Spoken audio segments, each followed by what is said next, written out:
né? Gênesis, sabe? Assim como estamos sentados, Gênesis capítulo 15, reverentemente sentados. Eu vou ler Gênesis 15. Eu vou ler na Nova Almeida atualizada, não vai ter muita diferença, mas já é uma atualização da Almeida, da revista atualizada e da corrigida. Depois destes acontecimentos, a palavra do Senhor veio a Abrão, numa visão, dizendo: não tenha medo, Abrão, eu sou o seu escudo, e lhe darei uma grande recompensa. Abrão respondeu: Senhor Deus, que me darás, se continuo sem filhos, e o herdeiro da minha casa é Damasceno Eliezer? Abrão continuou: tu não me deste descendência, e um servo nascido na minha casa será o meu herdeiro. E eis que a palavra do Senhor veio a ele dizendo: esse não será o seu herdeiro. Pelo contrário, aquele que será gerado por você, esse será o seu herdeiro. Então o Senhor levou-o para fora e disse: olhe para os céus e conte as estrelas, se puder contá-las. Ele lhe disse, assim será a sua posteridade. Abrão creu no Senhor, e isso lhe foi atribuído para a justiça. O Senhor disse também: eu sou o Senhor, que o tirei de Ur dos caldeus, para lhe dar esta terra como herança. Mas Abrão perguntou: Senhor Deus, como saberei que vou herdar essa terra? O Senhor respondeu: traga-me uma novilha, uma cabra e um cordeiro, cada qual de 3 anos, uma rolinha e um pombinho. Abrão trouxe todos esses animais, cortou-os pelo meio e pôs as metades umas diante das outras. As aves, porém, não cortou pelo meio. Aves de rapina desciam sobre os cadáveres, porém Abrão as enxotava. Ao pôr do sol, um profundo sono caiu sobre Abrão, e grande pavor e densas trevas tomaram conta dele. Então o Senhor lhe disse: fique sabendo com certeza que a sua posteridade será peregrina em terra alheia, será reduzida à escravidão e será afligida durante 400 anos. Mas eu castigarei a nação que os escravizar. Depois eles sairão com muitas riquezas, e você irá para junto dos seus pais em paz. Será sepultada em boa velhice. Na 4ª geração voltarão para cá, porque a medida da iniquidade dos amorreus ainda não se encheu. Quando o sol se pôs, houve densas trevas. Eis que um fogareiro fumegante e uma tocha de fogo passaram entre aqueles pedaços dos animais. Naquele mesmo dia, o Senhor fez aliança com Abrão, dizendo: a sua descendência dei esta terra, desde o rio do Egito até o grande rio Eufrates, a terra dos queneus, dos quenezeus, dos cadmoneus, dos heteus, dos ferezeus, dos refaíns, dos amorreus, dos cananeus, dos girgazeus e dos jebuseus.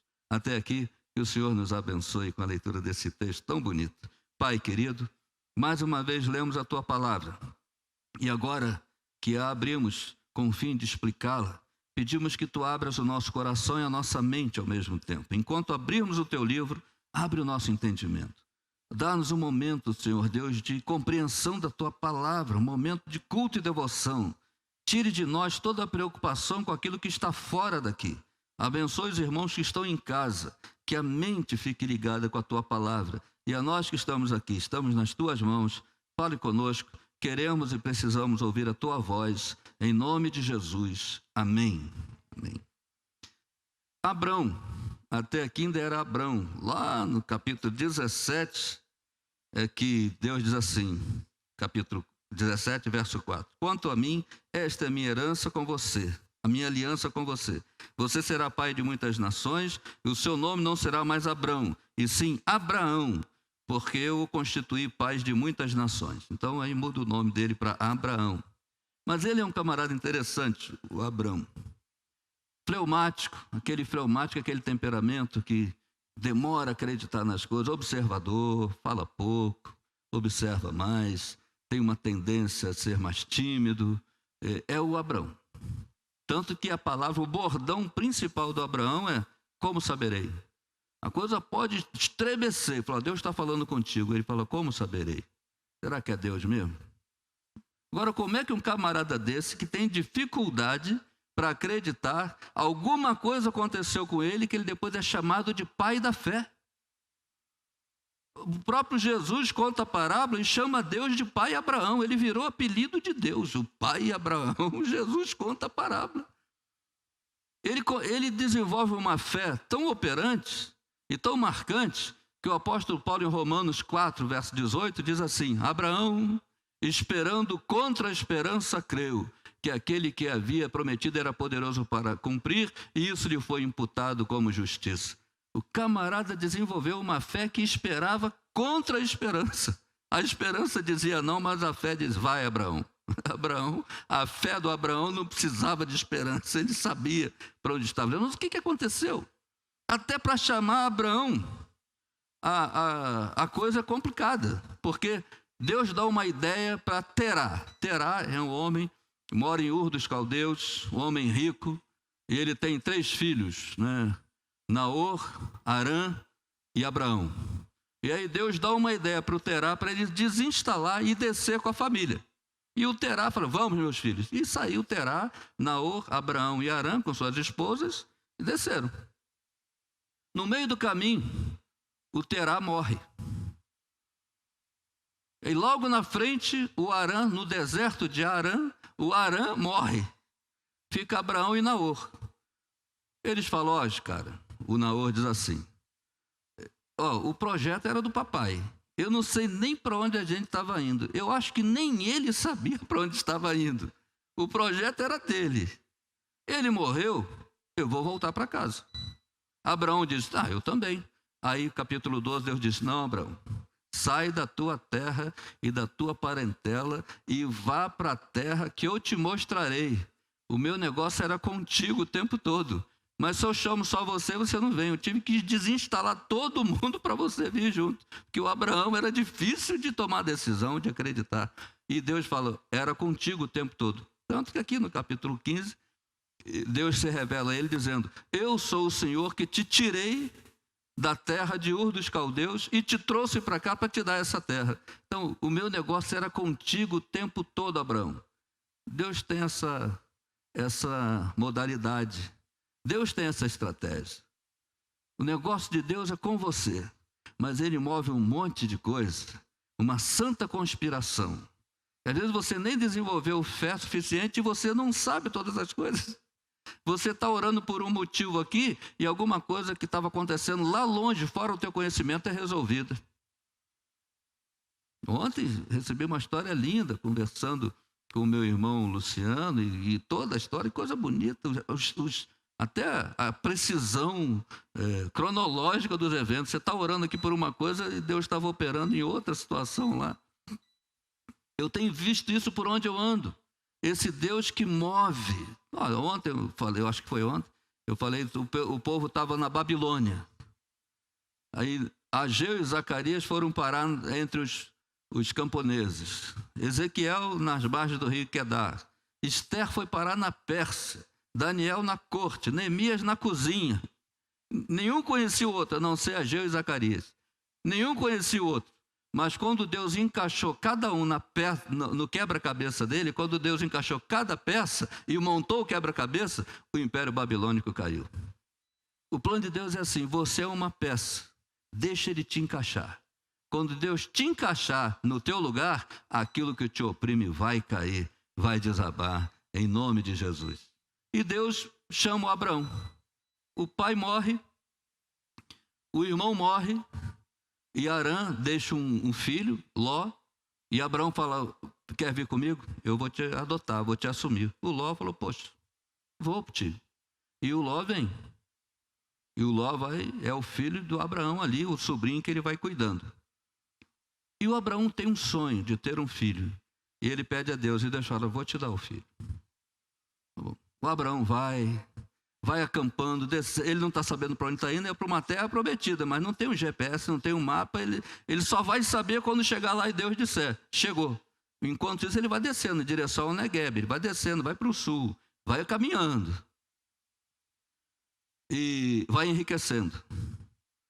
Um dia, o Ló separa dele. Fala assim: tio, está tendo briga entre os nossos pastores e tal, está tendo confusão de mistura dos bens, do gado. Abraão falou: tá, filho, você agora já está criado, já tem a tua vida, você escolhe para onde você quer ir. Para onde você quiser ir, eu vou para o outro lado. O Ló a gratidão ingrata do Ló, né? A ingratidão. Ele olha as planícies cheias de bosque e para o outro lado só pedra e areia. Ele fala: tio, eu acho que eu vou para o bosque. Vai dar trabalho, mas eu fico lá. O senhor fica com esse sol abençoado, pegar um bronze. Deve ter água em algum lugar aí. E o Abraão não discute. Abraão fala: tá bom, filho, vai, quero o teu bem. E ele vai seguindo. E vai andando, acampando. Acontece uma briga lá, 4 reis contra 5. 4 reis mandavam no planeta, era o G4 da época. E o líder deles era um camarada com nome complicado, Kedorlaomer, era o líder do G4.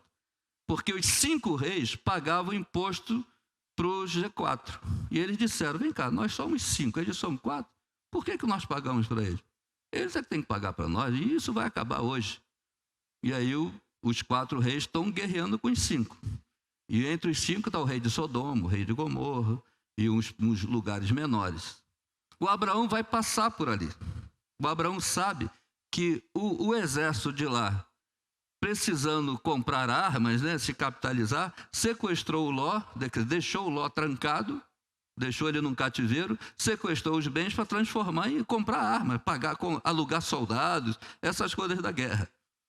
Um camarada escapuliu, conseguiu fugir, e ele vai em encontro a Abraão. E diz o texto que ele chega numa cidade, lá em Manré, e pergunta: onde está Abraão? O hebreu, o nome hebreu significa andarilho. Era o apelido de Abraão. Então a palavra hebreu entra na Bíblia aqui, nesse episódio, mas entra pejorativamente. Onde está Abraão, o andarilho, o hebreu? Então foi o primeiro apelido de Abraão. Onde está Abraão, o hebreu? E aí o pessoal fala: ele já está lá nos outeiros. E o camarada corre e avisa: Abraão, eu consegui escapar, o teu sobrinho Ló está preso. Teu sobrinho Ló está passando um grande aperto. Abraão falou: vou lá buscar. Abraão não tem aquele pensamento de: ele não quis ir, agora o azar, o problema é dele. Não, Abraão falou: vou lá, eu ainda cuido desse menino. E ele vai passar pelo campo de batalha. Aí o Kedorlaomer fala assim: que bom que você chegou, Abraão, agora vai ser 5 contra 5. Abraão disse: não, eu só estou passando aqui, eu vou buscar o meu sobrinho, não tem nada com a briga de vocês. Aí ele fala: se você não é meu amigo, então que haja guerra entre nós. Você já entrou numa briga que você não pediu para entrar? Ninguém aqui nunca entrou, não, né? Você está evitando a briga, e o outro sente que você provocou a briga. Vai ter guerra entre nós.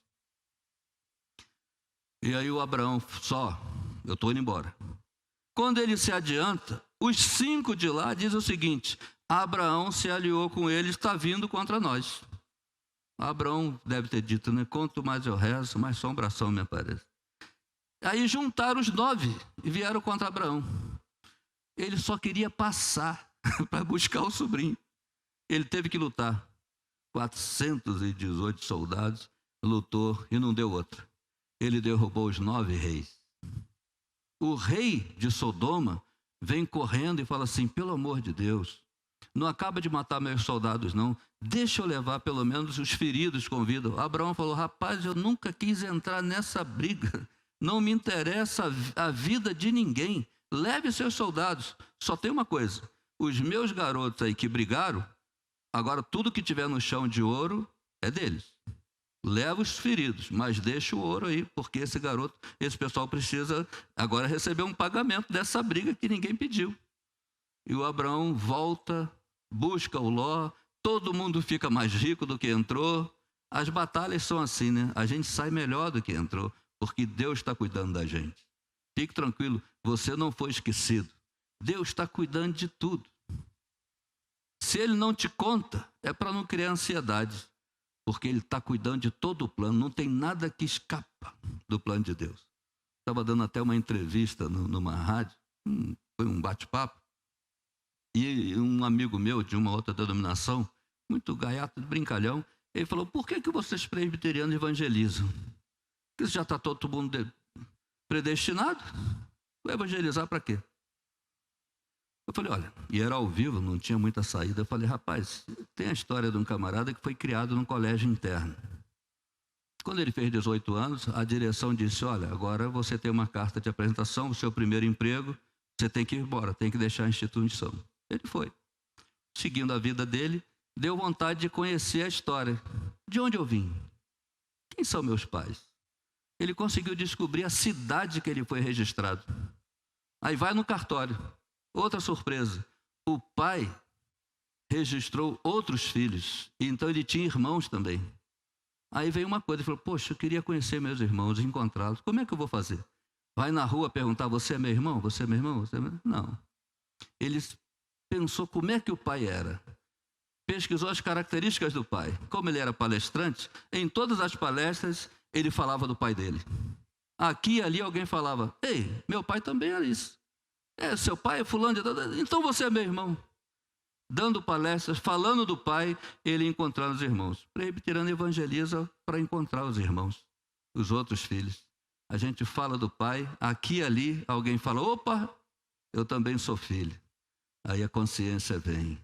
Nosso trabalho é encontrar os outros irmãos. Simples assim. Falando do pai, o Espírito Santo chama. Você, cheguei, você é filho da promessa também. O Abraão custa entender que Deus tem um plano, uma conspiração a favor dele na vida dele. E aí depois, agora entrando no texto aqui, capítulo 15. Depois destes acontecimentos, quais? Esses que eu falei. A guerra dos 9 reis com Abraão. Aliás, tem gente que gosta de anotar. Então, ó, Gênesis 14, verso 13. O camarada vai procurar onde está Abraão, o hebreu. A palavra hebreu entra aqui, ainda entra até com H minúsculo, porque era um apelido, né? Então, depois desses acontecimentos, vem a palavra do Senhor, aí capítulo 15, verso 1. Abraão, não tenha medo. Agora eu pergunto, do que um camarada desse tem medo? Ele acabou de derrotar 9 caras. E olha que os caras correram, e diz o texto aqui no capítulo 14, que alguns caíram nos poços de betume, né? Era petróleo, aquela região ali, onde foi construída a Torre de Babel, ali o Kuwait, essa região ali, o Golfo Pérsico, muito petróleo. Os caras caíam nos poços de piche do petróleo. O Abraão estava em cima da riqueza e não sabia, né? E aí ele consegue vencer. E os caras estão comemorando, deve ter aquele churrasco de chão, né? Aquela costela de chão. Os caras estão, que o povo do Velho Testamento gosta de churrasco, né? Toda hora que Deus fala, manda o anjo, vai fazer lá um guisado, um churrasco, mata um novilho e vai amassar a carne. Está todo mundo lá comemorando, menos o Abraão. Porque Deus vai a ele está dentro da tenda e Deus fala, vem aqui para fora. Então ele está sozinho, todo mundo comemorando. E Deus pergunta a ele, fala para ele, Abraão, não tenha medo. De que esse homem tem medo? Esse homem tem medo de nada. Mas pela resposta, você entende o sentido da pergunta. Ele falou, Senhor, como é que eu não vou ter medo se eu continuo sem filhos? E o Eliezer, que é o Damasceno, meu empregado, quando eu morrer, tudo indica que ele que vai herdar tudo. Então qual era o medo do Abraão? Medo de ser esquecido. Medo de Deus dar tudo a ele, menos aquilo que ele tinha pedido. E Deus dá de diversas maneiras. Às vezes Deus dá filhos gerados no útero, na barriga. Às vezes Deus dá filhos gerados no coração.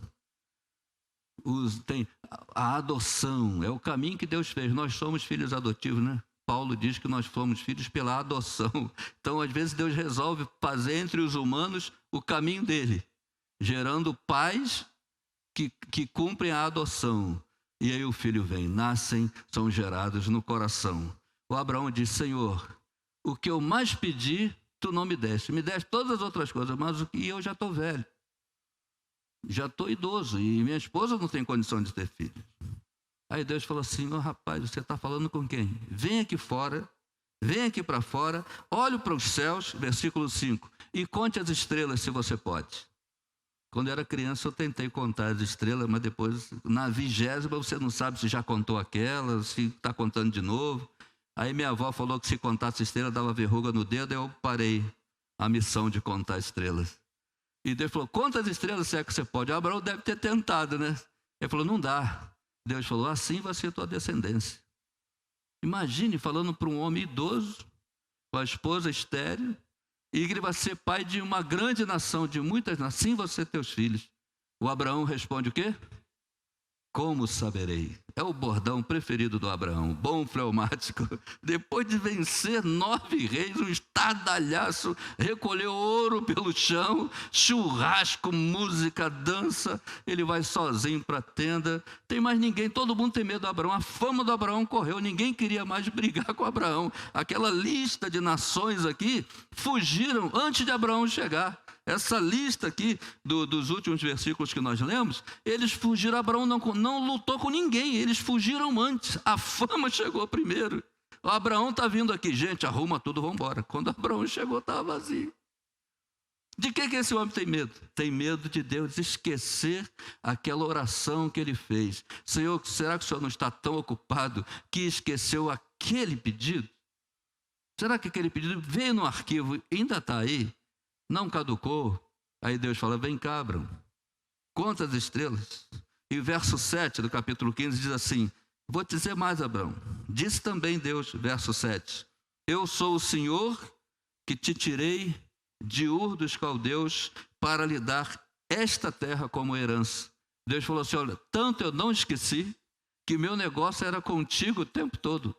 Eu não tirei Terá, Arã, Naor, meu negócio era contigo. Eu tirei você para te dar esta terra. Sabe o que é isso? Você já chegou, Abraão. A terra é essa. Você já chegou na terra prometida. E depois vai ser construída uma cidade ali, naquele território dos Jebuseus, que vai receber o nome de Jerusalém e está lá até hoje. Deus falou, você já chegou, Abraão. É aqui. A caminhada acabou. Agora sim, seu filho vai chegar. Abraão, como bom fleumático, depois de Deus falar com ele, ele pergunta, como saberei? Deus falou, já te conheço, Abraão, já estava esperando essa pergunta. E Deus fala com Abraão assim, pega uma lista de animais. E Deus deu uma lista de animais para Abraão trazer. Abraão trouxe, verso 10 diz, que Abraão trouxe todos os animais que Deus pediu. E cortou pelo meio, e colocou as metades uma de frente para a outra. Aí que eu queria parar um pouquinho. Porque esse era um costume, desde os caldeus. Esse era um costume que os hebreus aprenderam. Esse era um costume de toda aquela área da Mesopotâmia. Era assim que se fazia um trato com alguém. E esse trato, Deus até repreende o povo através do profeta Jeremias. Se você depois olhar lá, marcar na sua Bíblia, Jeremias 34, os versos de 18 a 20, Deus fala assim, eu vou castigar esse povo, porque eles se tornaram um povo sem palavra. Eles não ligam para a minha palavra e não ligam nem para a palavra deles. Tanto que estão desobedecendo, quebrando a aliança que fizeram um com o outro quando passaram pelo meio dos animais. Era coisa séria, grave. Se eu quisesse fazer uma aliança com o pastor Arildo, vamos que eu moro no outro país e o filho dele vão estudar lá ou trabalhar, ele diz, poxa, cuida da minha família aí. Ou se eu vou viajar e falo, você pode cuidar da minha família enquanto eu estou fora? A gente partiu o animal no meio, uma banda para lá, outra para cá. Eu e ele atravessávamos no meio daquele animal despedaçado, apertávamos as mãos e proferíamos as bênçãos, mas também a maldição da aliança. Diz assim, olha, eu prometo cuidar da sua família, dos seus negócios, quando você voltar, te entregar tudo melhor do que estava. E se eu falhar contigo, que eu seja despedaçado como esse animal que nós despedaçamos. E ele repetia para mim, eu prometo, me comprometo a dizer isso, fazer assim, assim. Se eu falhar contigo, que eu seja despedaçado como esse animal que nós despedaçamos. Quando Deus pede a Abraão, em resposta à pergunta dele, como saberei? Deus pede os animais, Abraão já sabe o que é, parte no meio já. E fica ali esperando, vai vir alguém. E aí demora. E aves começam a andar, abutres ficam dando rasante, Abraão enxotando, Abraão enxotava, ave de rapina dando rasante, e aí veio a escuridão. Abraão já está cansado, um sono profundo caiu sobre Abraão, e quando o sol se pôs, diz o verso 17, quando o sol se pôs, e houve densas trevas, eis que um fogareiro fumegante e uma tocha de fogo passaram entre aqueles pedaços dos animais. Naquele mesmo dia, o Senhor fez aliança com Abraão. E ele diz, olha, essa terra, vou te dar todos esses povos, você nem vai lá lutar, eu já te dei. Que coisa maravilhosa esse versículo. Abraão está ali, partiu os animais, está esperando vir um outro ser humano para apertar a mão e proferir a aliança. Quando a noite chega, Deus passa sozinho, um fogareiro, uma tocha, passa pelo meio dos animais. É Deus falando assim, Abraão, essa é a aliança que eu faço contigo. Como eu sei que você humanamente não vai poder cumprir a sua parte, eu corro risco por nós dois. Eu assumo os riscos da aliança. Eu vou te dar tudo que eu disse que ia te dar. E se eu falhar com você, que eu seja despedaçado como esses animais. Que eu deixe de ser Deus se eu voltar atrás da minha palavra. Deus assumiu sozinho os riscos da aliança com Abraão, com você e comigo. Deus não depende da nossa parte. Você faz 1%, Deus faz 99%. Se esse 1% for milagre, eu já perdi, não sei fazer milagre. Deus faz todo o trabalho. E o trabalho da gente é descansar em Deus. Deus assumiu sozinho os riscos da aliança. Deus não esqueceu você. E Deus sabe que não depende nem do seu merecimento, nem da sua fé. Paulo diz que ele faz infinitamente mais daquilo tudo que pedimos, pensamos e cremos. Faz até mais do que nós conseguimos crer. Deus faz. Deus é esse amor que não faz perguntas. Deus é esse amor que apenas ama, que sabe da nossa estrutura, que somos pó, e que ouve a oração de seres humanos pequeninos, e não esquece. Deus não se perde no meio de tantas orações. Bilhões de vozes se levantam no mundo, e Deus não confunde a sua voz. Ele guarda a sua oração, e Ele assume os riscos. Se Deus prometeu, Ele vai cumprir. Ele assume sozinho os riscos da aliança. Se você entrou aqui, ou se você está assistindo em casa, e por algum motivo você disse, Deus esqueceu de mim. Não é possível. Deus não quer tratar comigo. Não é possível. Deus não liga para mim. Isso aí é outra voz. É a voz do inimigo. Porque a voz de Deus é, eu não esqueci de você. E tanto para isso não ter nenhuma chance de dar errado, eu nem conto com você. Eu assumo sozinho os riscos da aliança. Descansa em mim. Eu sei a história de um rapaz que fez um curso na Michelin. Ele entrou lá no chão de fábrica e acabou se aposentando lá. E a Michelin deu um curso para iniciar, instalar o departamento de excelência, o ISO 9001, alguma coisa assim na época. E todo mundo fez a inscrição, o curso, a prova. Na última seleção, os que passassem iriam à França 2 vezes por ano e pegar o know-how, o curso de excelência para implantar. E esse menino, Pedro Paulo, o nome dele Pedro, começa com P. Ele crente. E ele disse assim, Senhor, e num auditório assim, a metade desse aqui, os caras que foram selecionados, agora vão para a última seleção, né? Os que passaram estavam aqui. Aí vem o encarregado com uma prancheta e diz, eu vou ler os nomes em ordem alfabética. Quem eu chamar, passa para a sala ao lado. E o menino no banco, na cadeira universitária, chama meu nome, Senhor, chama meu nome. Põe meu nome nessa lista. Eu sou teu servo, eu orei, eu jejuei, eu estudei, eu gabaritei a prova, eu não errei nenhuma, não deixei nenhum em branco, fiz todas com consciência. Eu conferi lá embaixo, ele ensinando Deus a ser Deus, né? Eu conferi lá embaixo, eu não errei. Pode acreditar em mim, pode acreditar em mim, Deus. Eu passei nessa prova, põe meu nome nessa lista. E o homem está chamando KLMNOR, não chamou ninguém com P. E o nome dele, Pedro Paulo. Aí vem a oração do crente desesperado. Senhor, põe meu nome na boca desse pagão. Eu sou teu servo. Coitado do encarregado, já virou pagão, não tem culpa de nada. E aí já estava no W, no Walter. Aí vem a oração do crente apavorado. Já não está mais desesperado, está apavorado. É aquele que diz assim, Senhor, eu sei que tu tudo podes. Tu podes colocar o P depois do Z. Muda o alfabeto, porque eu sou teu servo. Apavorado e desesperado. Para tristeza dele, chamou um Zeir. Eu até achei que fosse Seir, né? De Obadia, um monte de Seir. Zeir com Z. Aí o cara, acabou a lista. Obrigado, espere sair. Ele começou a chorar, falou, Senhor, eu te prometi o primeiro salário todo, eu nem ia te dar o dízimo, eu ia doar o salário todo para a obra da igreja. E eu gabaritei. O que foi que eu fiz? Por que o senhor não chamou meu nome? Quando o Zeir saiu e fechou a porta, o encarregado disse, esses que eu chamei foram reprovados, estão indo para a psicóloga. Vocês passaram. Sabe qual foi a primeira coisa que ele disse? Graças a Deus que não chamou meu nome. Se nós estamos rindo aqui, eu ri muito. Imagine Deus na hora que ele estava orando. Senhor, põe meu nome nessa lista. E Deus falou, meu filho, se o senhor puser, é furada. Chama meu nome, se eu chamar é podre. Põe meu nome na boca desse pagão. Se eu fizer isso, é ruína.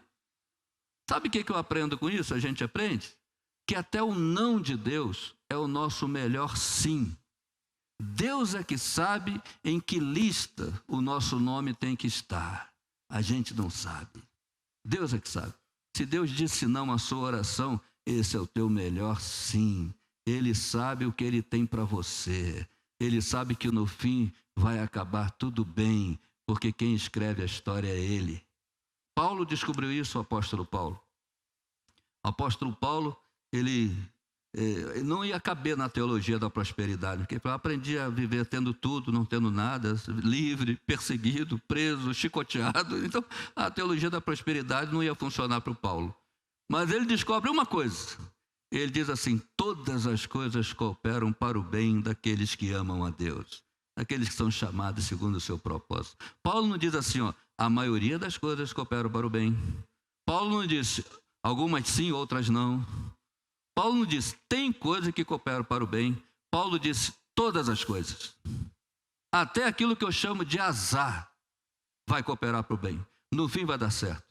Se ainda não deu certo, porque não chegou o fim. Porque no fim vai dar certo. É a santa conspiração. O apóstolo Paulo planejava a viagem. Chegava no cais, cadê o navio? Deu um vento euroaquilão, de madrugada jogou o navio nas pedras, o navio despedaçou. Aí o Paulo falou, puxa vida, meu plano era ir lá, já despedi dos presbíteros, até choramos na praia e não tem navio. Então, vamos lá. Aí, contornando Mísia, tentavam chegar a Bitínia, porque tem outro porto. Quando eles conseguem chegar no porto, que por terra tinha a guarda romana espreitando para prender Paulo. Então, ele sabia que o sobrinho dele avisou, ele está indo pelo litoral, chega no outro porto, agora vamos. O navio afunda, quebra também, despedaça. Aí o Paulo fala, meu Deus. Aí ele diz o seguinte, Jesus não permitiu. Jesus não permitiu que embarcasse, que seguíssemos viagem. Voltam, desceram até Troade, uma cidadezinha, um vilarejo. Mas quem está escrevendo o livro de Atos é Lucas. Lucas que escreve o diário de bordo, né? O diário de viagem é Lucas que escreve. Ele fala, eles tentaram ir, não conseguiram, voltaram, contornaram Mísia, tentaram chegar a Bitínia, não conseguiram, voltaram, desceram a Troade, pernoitaram, pela manhã seguimos viagem. Não era eles o tempo todo? Por que de manhã nós? Porque Lucas entra no grupo. Quando Deus deixa o navio quebrar, é para colocar um Lucas na vida da gente, para colocar aquilo que precisa. Navios quebram, mas não é o fim da viagem. Pode ser o início da melhor parte da viagem. Deus é que sabe. E Paulo que o diga, né? Aí ele vai para lá. Numa dessas viagens, ele quer chegar a Roma.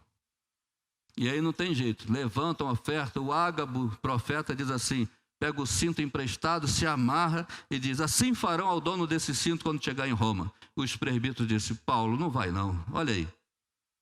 Vão te bater quando você chegar lá. Paulo falou, não, veja o lado bom. Quando chegar, então eu vou chegar. Então para mim estou bem, eu vou chegar. E ele vai. Não dá outra, ele está no templo orando, raspa a cabeça, senta naquela parte do pessoal que raspa a cabeça porque tem voto, é o costume judaico, aí ninguém mexe. Eles têm voto. Então, Paulo também, estrategicamente, raspa a cabeça e fica lá porque não quer ser perturbado. Mas vem uns caras da Galácia, reconhece o Paulo e diz: esse aí é o cara que tem transtornado o mundo, esse aí é o que prega heresia. Aí vão lá bater no Paulo. Vem o comandante Lísias e diz assim, Cláudio Lísias: é aquele egípcio que eu estava procurando há muito tempo, bate mesmo. E o Paulo fala: já podem bater em cidadão romano? A lei mudou? Cara, opa, você é romano? Eu consegui isso pagando muito caro, Paulo, eu consegui de nascimento. E outra coisa, eu falo hebraico, eu falo a língua de todo mundo aí. E o cara treme, porque se ele cagueta lá, o cara perde a patente e morre. Bater em cidadão romano. Paulo diz: vou refrescar você. Me manda para Roma, eu quero chegar lá. Aí o cara falou: apelou para César, vai de camburão, vai de viatura. Ele foi num navio de prisioneiros, mas foi. E o Cláudio Lísias é tão cínico, né, que ele manda uma carta para o Festo, para o rei que vai receber Paulo lá, fala assim: prezado rei, é o Festo, Agripa, estão todos reunidos lá. E ele diz assim: prezado rei, eu vi esse moço apanhando na rua, sabendo que ele era romano, eu o protegi. Que safado, né? Mas o Paulo falou: não, deixa, eu quero embarcar, deixa ele fazer o nome dele em cima da situação. Ainda manda um bilhetinho assim. O navio está indo, o navio vem outro vento, o navio vai para um maremoto, despedaça, fica rodando uma semana, não tem comida, todo mundo náusea, passando mal, e o Paulo fala: solta todo mundo, os presos. Aí soltam os presos, aí deixa o destino decidir. E Paulo tem uma visão. E o Paulo diz assim: estão já 3 dias sem ver o sol, porque escureceu 3 dias. Paulo diz assim: gente, tem 2 notícias, uma boa e uma ruim. Aí falou: poxa, Paulo, qual é a boa? Nós vamos chegar numa ilha, ninguém vai morrer.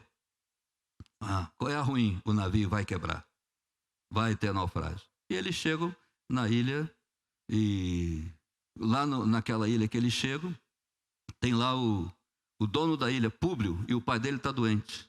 E os caras recebem Paulo, a galera, ele faz uma fogueirinha, os bárbaros, né, com singular humanidade, recebe, não briga com eles, não dá paulada, recebe, tem misericórdia. Paulo até vai botar uma graveta no fogo, uma víbora morde, ele joga no fogo. O pessoal disse: esse homem é maligno, porque escapou do mar, mas o destino encontrou ele na terra. Sacudiu. Esse é avivamento. Sabe como é que você faz? Quando você vai buscar poder, você vai buscar uma vida santificada, devoção, vem sempre o inimigo querendo perturbar você. Joga no fogo. Deixa o mesmo avivamento tomar conta da obra, segue o teu caminho, que aquilo que te persegue vai ser queimado pelo próprio avivamento. Faz a obra. E aí o Paulo ora pelo pai, o pai fica curado, o Públio falou assim: poxa, ilha de Malta, olha, eu sou dono da ilha. Mora aí, eu te dou uma casa. Paulo: não, eu tenho que chegar em Roma. Meu negócio é Roma. Aí passa o navio Dióscuros. São deuses gregos gêmeos. Dióscuros são 2 navios gêmeos. É como o GNC, aqui o MSC, esses navios de cruzeiro. Era um navio de turista. O Públio paga a passagem do Paulo e bota ele num navio desse. E ele chega em Roma em grande estilo. Para quem ia chegar de camburão, chegou de cruzeiro. Deixa eu só vou dar uma afundada no navio, você vai orar para um cara aqui, mas você vai chegar lá e vai chegar bem. Paulo sabe que todas as coisas cooperam para o bem daqueles que amam a Deus. Se Deus te disse não, foi o melhor sim. Ele não esqueceu você, ele continua cuidando dos seus planos e dos seus sonhos. Isso ainda está ecoando nos ouvidos de Deus. E na hora certa, vai chegar na tua mão. A história vai mudar. E no fim vai dar certo. E Deus te abençoe. Vamos ficar de pé e vamos orar? Fique de pé, curve sua cabeça, feche seus olhos. E isso só acontece assim porque um dia houve cruz. A cruz e a ressurreição é que validaram as promessas da Bíblia. Se não tivesse tido cruz nem ressurreição, a Bíblia era um livro de religião. Mas como Jesus venceu a morte e ressuscitou, isso aqui é promessa de Deus, é palavra de Deus, a todo tempo, hoje inclusive, atual, mais atual que o jornal de amanhã. E o jornal de amanhã vai dizer: o que a Bíblia já vinha dizendo. E o Deus que te criou e te acompanhou desde o seu nascimento, sabe o que te causa ansiedade, sabe o que você precisa, o que você pede, conhece os segredos do teu coração e ama você, sabe das tuas fragilidades, sabe dos seus defeitos, dos meus também, e continua nos amando. E hoje eu vim aqui fazer um apelo que o Senhor mandou fazer. Ele quer mudar a sua história, Ele quer atender aquela oração, Ele vai atender aquela oração. Hoje é o dia da guinada na sua vida. O não de Deus foi o teu melhor sim, porque as coisas vão mudar a partir de agora, em nome de Jesus.